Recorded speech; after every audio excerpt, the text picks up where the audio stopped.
and Tehsil administration. The educational qualifications of the Tehsil Nazim and the Naib Nazim shall be at least metric.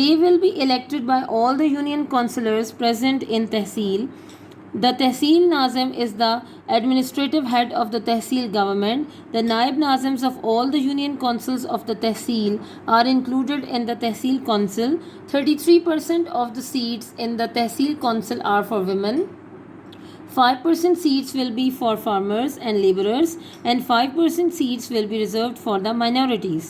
The Tehsil Nazim will be the head of the Tehsil government. A Tehsil municipal officer TMO will work under the Tehsil Nazim. 4 Tehsil officers TOs will work under the Tehsil municipal officer and supervise the affairs of the different departments. These departments include finance, budget and accounts, record of land revenue, planning rural and urban development, municipal coordination and its stages, etc.